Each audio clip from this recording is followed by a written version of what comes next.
Hello and welcome to my monthly live stream. So on today's live stream, a catch up on some news from Raspberry Pi, some new releases which are out and interesting, plus chat about my own projects, a few other projects I spotted that were interesting that I wanted to bring to your attention, plus a bit of a sneak peek on my Halloween build and special for that. And so stay tuned for all of that. And of course, I will give you a bit of behind the scenes look at what's going on the channel, what my plans are, my thoughts, where I'm going to be, and opportunities for us to interact and be a little bit more interactive than we are on a normal live, or my normal show. So there we go. So hi, I'm John, your concierge to the world of the Raspberry Pi Pico, Pico 2, IoT, robotics, and other fun techs. Welcome to the channel. This is my live stream. I think of it more as a relaxed and interactive session. It sometimes isn't as relaxed for me as it could be because going live is sometimes stressful. But yeah, please let me know where you are. There's a chat function. You are available on the YouTube, so you can tell me how you're doing and what's going on and where you're up to. And I've just turned chat on so I can see. But I'll also make myself a little bit bigger. Well, no, let's still have some slides, shall we? There we go, and see if I can increase. No, I'm not doing this very well today, am I? Let's try that. No, we'll try that one. No, I'm sure there is that's a bit better. There we go. A little bit more of me and a little bit less of the slides, because you've tuned in to hear me talk, and my slides are only a little prompt to give a little bit more interest, because rather than just my boring face all the time. So other welcomes today is welcome to the world of DevEco. So for the first time, I'm actually dual broadcasting not only onto my own channel, Dr Jon EA, but also onto the world of DevEco. So thank you to the fixer, Robert Wolf, for sorting that out for me and inviting me to share my live stream with that audience as well. So DevEco is a Discord and web and generally and indeed LinkedIn community of developers, all with interesting stories and all interesting knowledge.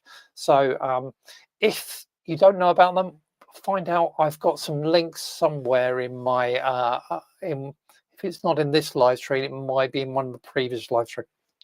I'll add a link on there so you can find them and find a home of some additional information for you. So please, if you haven't subscribed to my channel, please do subscribe to my channel. I always appreciate it, and that way you get notified when live streams are coming up, but also my weekly content, and we'll talk a bit more about that in a bit, I think.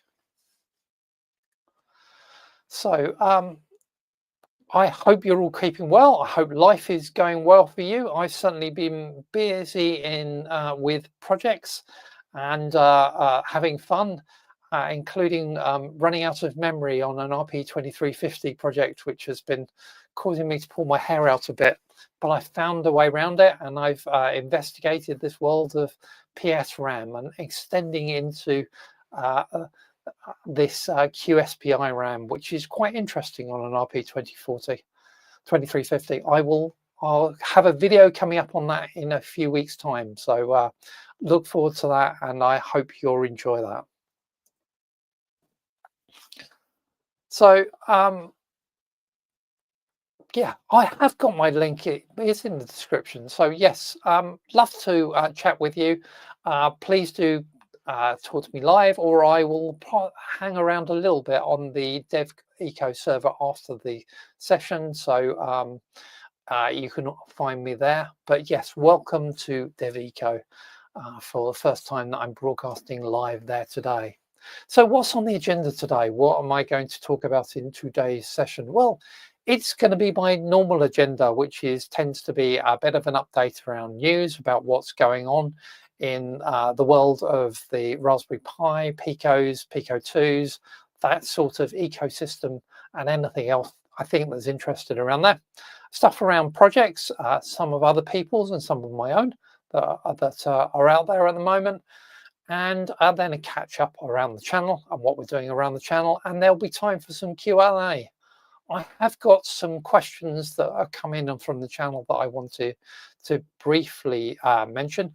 Perhaps more, well, I think the questions are actually helping me quite a bit because they're helping me think about future episodes that I really need to do. So that's cool.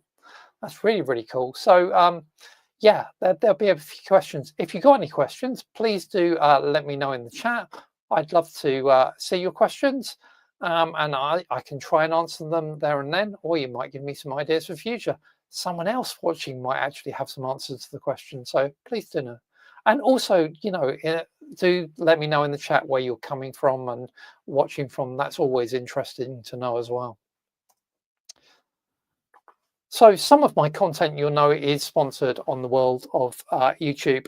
This is what helps me keep the channel going and keep costs down and keep everything, you know, running. So I don't have a sponsor at the moment for my live streams. If you or your company would like to sponsor my live streams, please let me know. I'd love to hear from you. And you could get a pitch every time I go live once a month. And my rates are very reasonable. So let's turn into the world of the news and what's going on, and that I spotted that I think is interesting.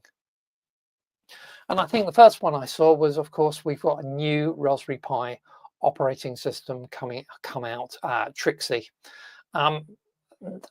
Raspberry Pi is based on Debian, and Debian release a new long or major release every other year, every odd year. This year is their release, and their release is Trixie 2. So, you know, Raspberry Pi followed suit. Will you notice the difference? That's kind of an interesting question. I think you will, especially if you use the desktop, because there is actually now some new desktop themes and indeed new configuration tools for setting up, you know, your video and desktop outputs and printers and all of that sort of stuff.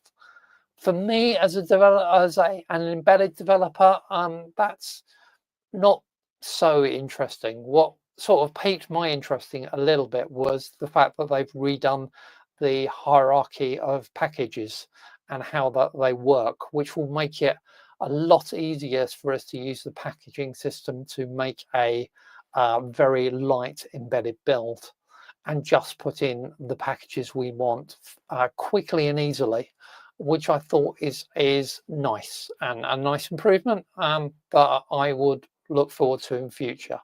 So that is all really good to see. I hope we might get the same sort of package hierarchy improvements on Ubuntu, which I sometimes find requires rather a lot of installs to get things actually up and running. If you are jumping on Trixie, you should be aware that not everything is supported just yet.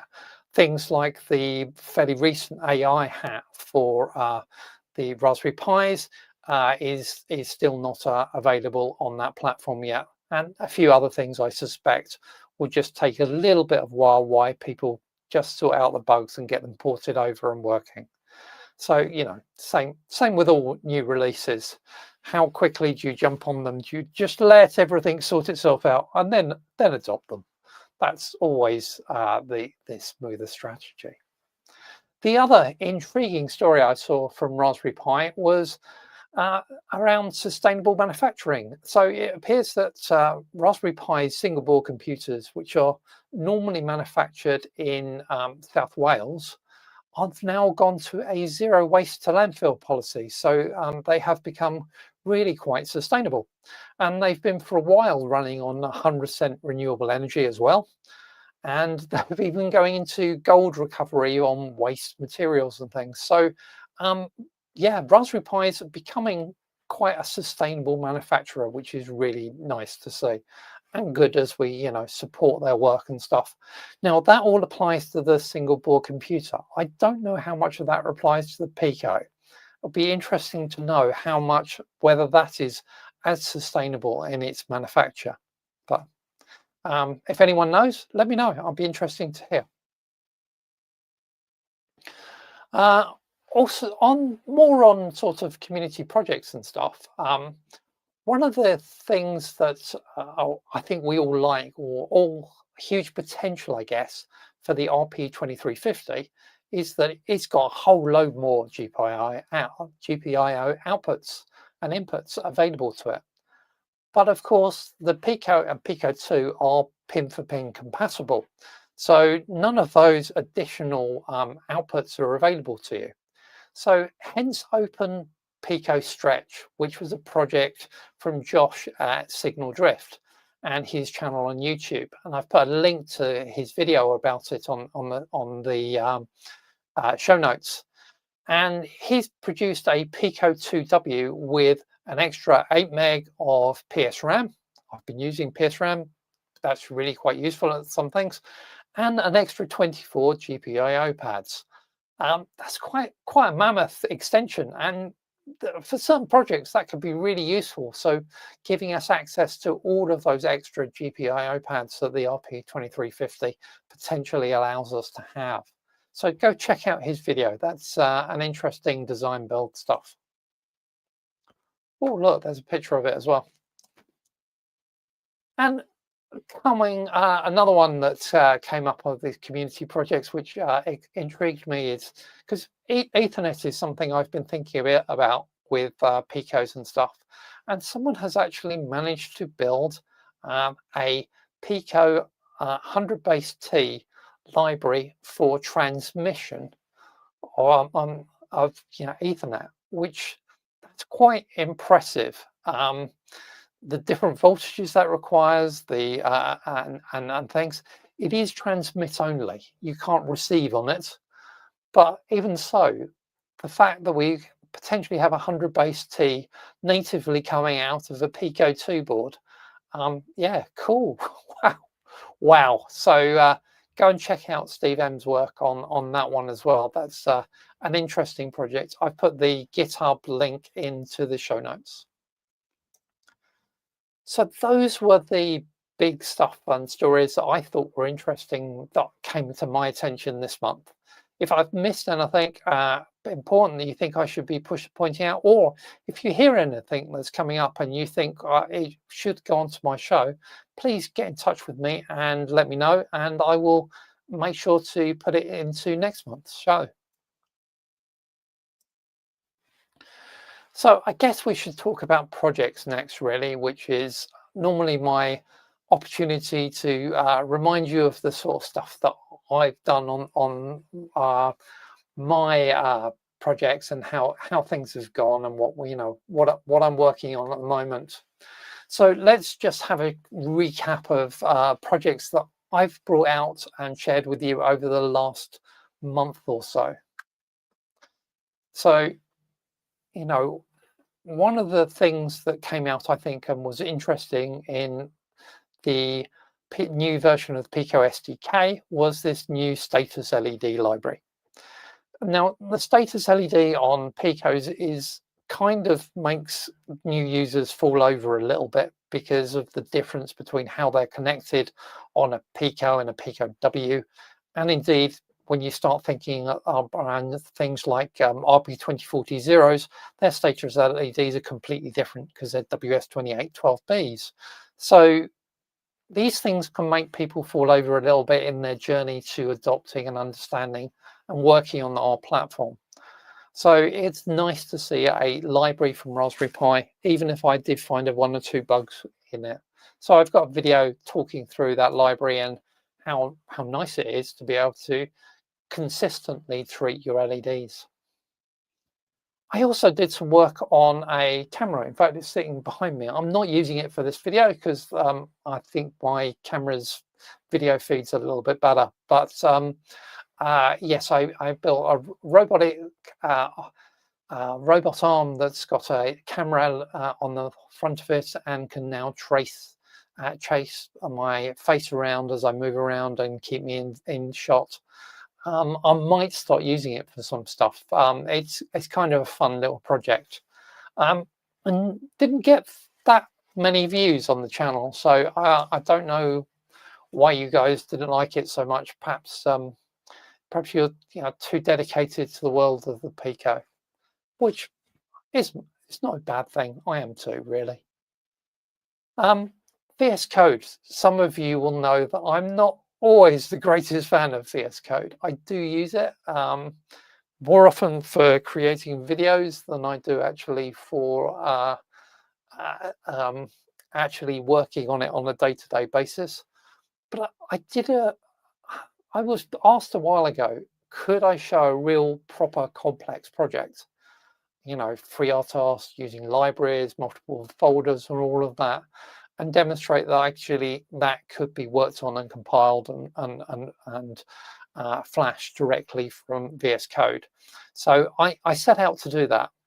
And to my surprise, I was able to do a bit more than that, because I was able to actually pull the whole project straight from GitHub, compile it and flash it straight to a Pico, all from within VS Code, all really easily and flexibly.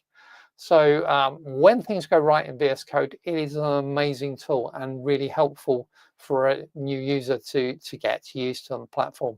So that's quite a nice little demo on that video, I think.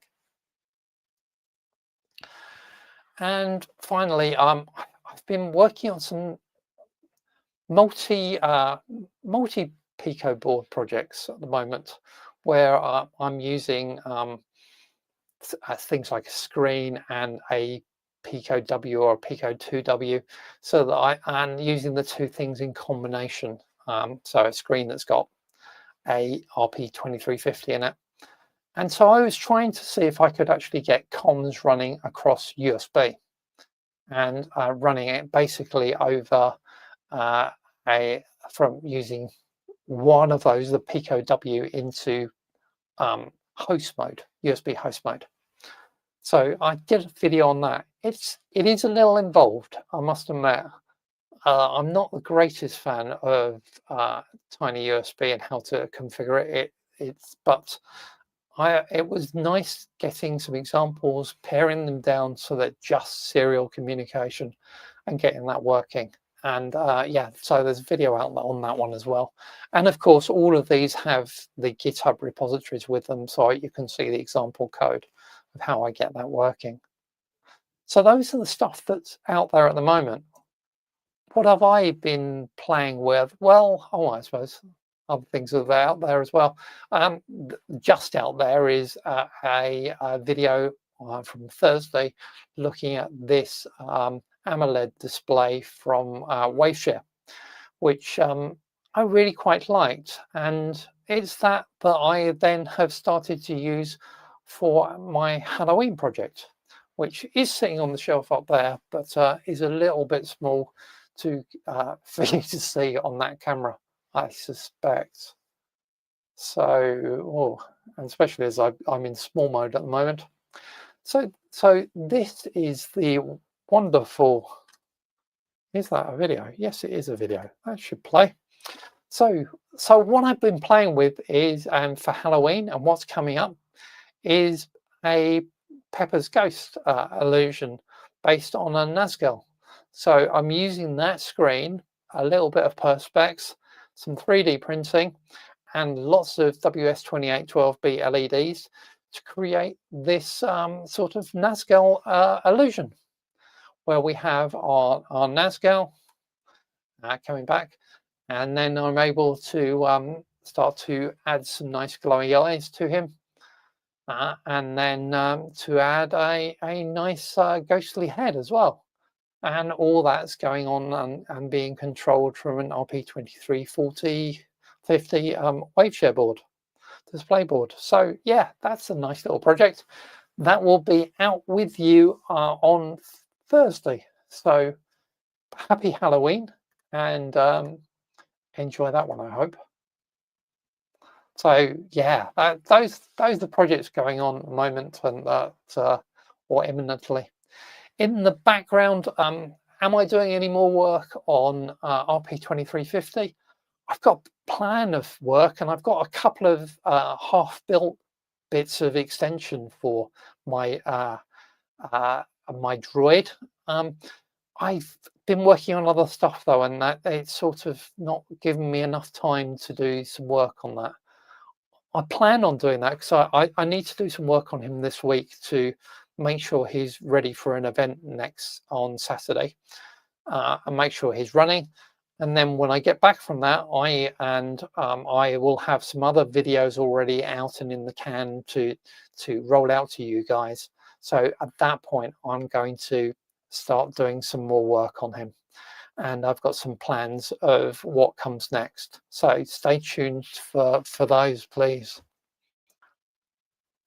I mean, the other things I am trying to work on is at the moment is a bit of a sort of almost canned project based on this display board from Waveshare. This is the 96mm diameter circular display, the 2.8C from Waveshare. I've got some stuff on that that's going to be coming up too, and that's spun up some really quite interesting videos and conversations that I'm going to be sharing with you around how some of these things work and how you can start nudging what we do towards what is closer to actual product, and that you could gift to someone is where we're going with this. So yeah, keep watching for those, and we'll share one of those real soon. I'd love to show some more of your projects on the channel. So if you're doing anything, if you've got anything interesting coming up, please get in touch and let me know, and we can share that on the channel and on my monthly live stream. I'd love to share that with the audience.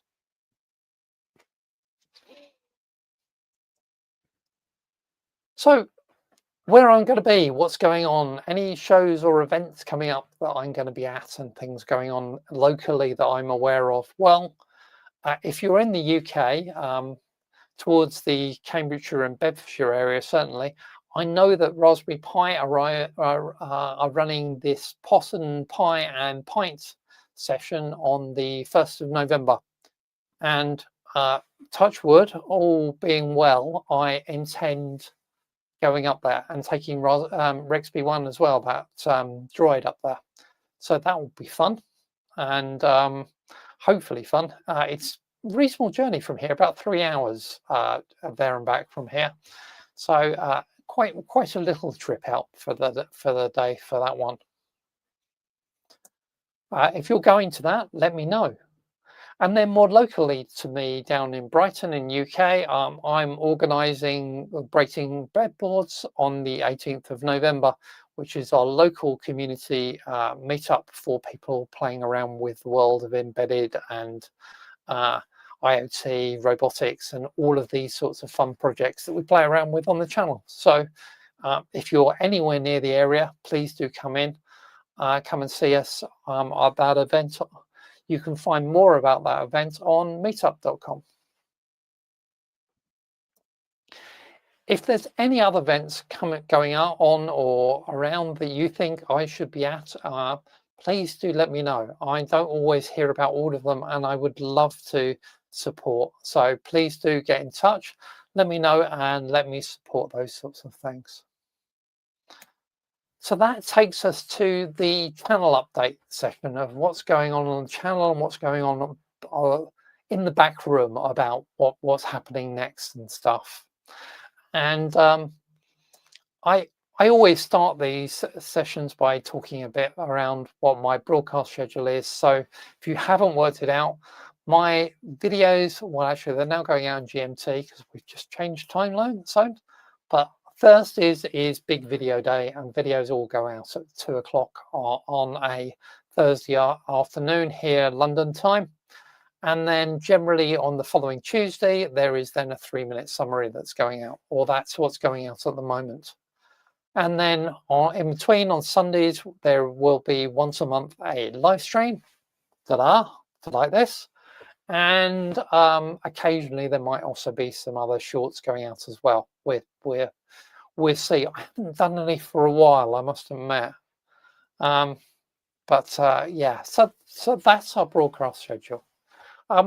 In other more sad news, if anyone remembers DDD, my DIY dev droid, I'm sad to say that DDD has died this week.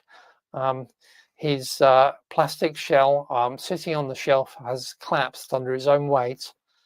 So DDD is no more. He was basically the predecessor to RP1, which I was using to demonstrate and work out motor controls, ROS controls, navigation and things, all capabilities that are rolling into RP1. So he was a really useful and helpful tool, but unfortunately he is no more. So that is sad news. If you're buying stuff from AliExpress, please do use my AliExpress team. That will get you some cash back on your purchases. And the more people in my team, the more cash back my team gets, basically. So please do take a look at the team and join that. That would be really helpful.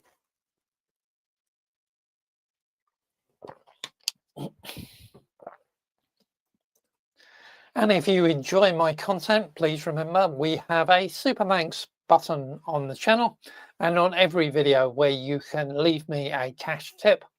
And generally on my videos, I've got a cash payment link in the description as well. They're really useful. They hopefully are going to help me save up to get myself over to the open source conference in San Francisco next year. That's my plan. And we hopefully health-wise and everything wise, I'll be there and it will be good. So yes, if you can help me get there, that would be really appreciated. And please remember, there are a bunch of courses on building these sorts of exciting Raspberry Pi Pico developments over on my Udemy area, or my courses over on Udemy. Feel free to buy one of those. They are great. If you want to buy them, start navigating from my website. That's even better, because that I get more commission that way. So all good with that. And remember, I'm around on some other channels as well, where you can also find me on social media and stuff. Which takes me, I guess, around to Q&A. So what's in Q&A? What's going on in the world of questions? Well, okay, we have a live question coming in as well, which is, why should we use the, let's see if I can show it on the screen. Now I can't read it. Why should we use the Pico instead of other microcontrollers such as the ESP32, as it comes with it, has a much variance for low power RAM, ROM. The ESP32 is a really, really excellent microcontroller. I have absolutely used it myself. It's, you know, I think it's a choice for what you're trying to build and where you're trying to go. The stuff I share on the channel tends to be Raspberry Pi Picos and Pico 2s, because there was a bigger need in the community and therefore more opportunity for me to share on YouTube for stuff in that space. There's a lot more content out there for the ESP32. I guess there are the advantages of things like the Raspberry Pi chips is the fact that we've got this a completely open source ecosystem. So you've got every bit of source and full details of all the designs of what's out there. Some things on the ESP32 world is a little bit more hidden from you, but it's all cool. So yeah, but as I say, ESP32 is a really nice processor, so I wouldn't knock it at all. Question from Dexter: how do you join our team on AliExpress? one way you could join is you could follow that QR code, or alternatively, and I probably had forgotten to do so, I will put a link to it in the show notes, and so that you can get there. Take a look afterwards. Otherwise, very quickly do a screen grab on that QR code, and that should get you into my team on AliExpress.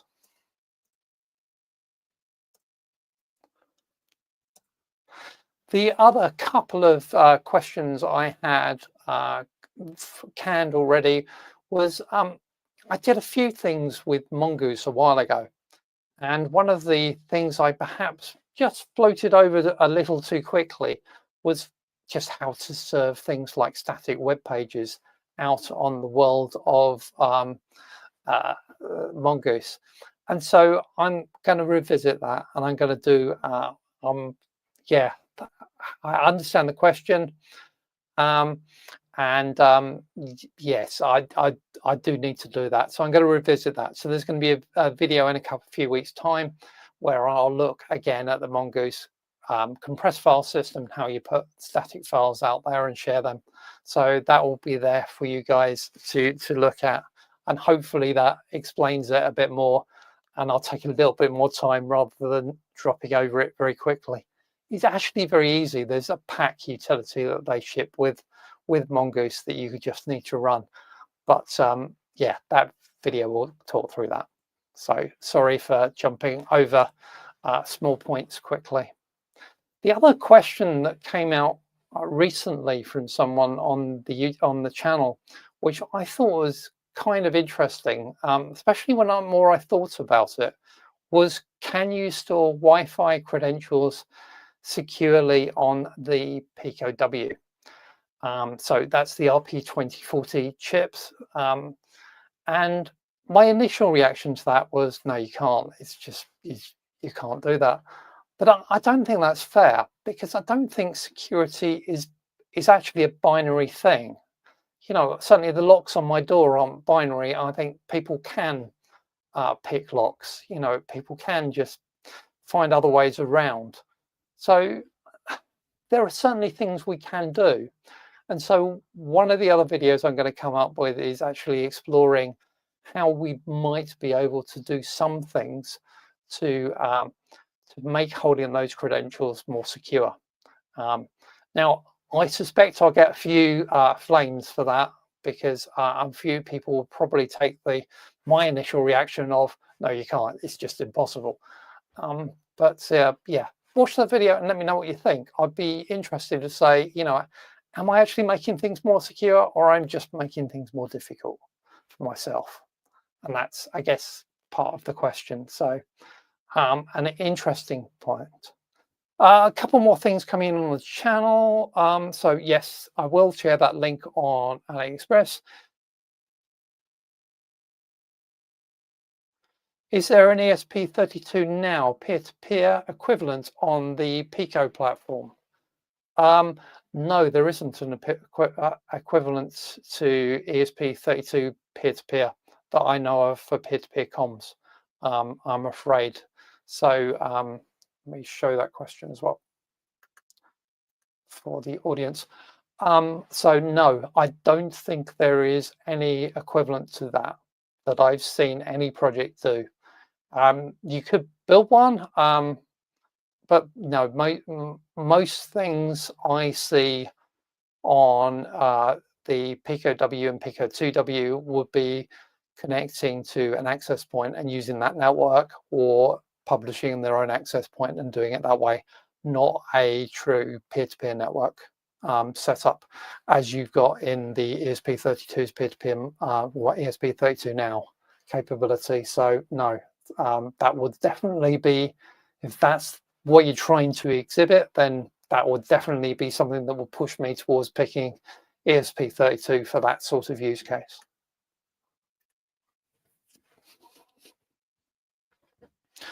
So cool. Thank you very much for your questions. It's always good to know that there's actually some people watching.